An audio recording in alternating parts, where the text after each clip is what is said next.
হাজী সাহেবগণ কথা আমরা না বলি পিন্ডম সাইডে একটু চেরালি মারা ধরা কোনো কারণ হবে না। আমরা অল্প কিছু হাজী সাহেবগণ আল্লাহকে ওয়াসতে মেহেরবানি করে হতে পারে আমার একটা কথা দ্বারা কোনো একটা ভাইয়ের হেদায়েত আসতে পারে, আল্লাহ তাআলা হতে পারে তার উসিলা করে হাশরের ময়দানে আপনাকে আমাকে নাজাতও দিয়ে দিতে পারে।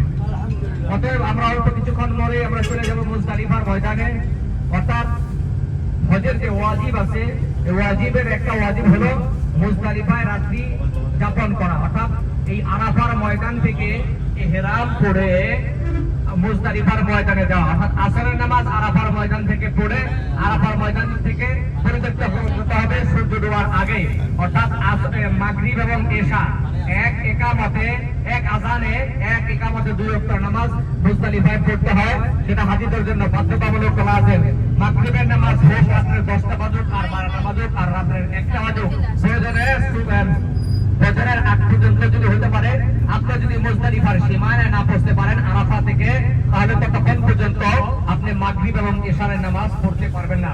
অতএব আরাফার ময়দানে হাজীদের অবস্থান করা হজ্জের একটা ফরজ হলো, হাজীদের অবস্থান করা ফরজ। আর ওই ইহরাম অবস্থায় মুজদালিফার ময়দানে আমরা যেখানে এখন যাব, অল্প কিছুক্ষণের মধ্যে আমরা পৌঁছে যাব, সেখানে রাত্রি যাপন করা হাজীদের জন্য ওয়াজিব, হাজীদের জন্য ওয়াজিব।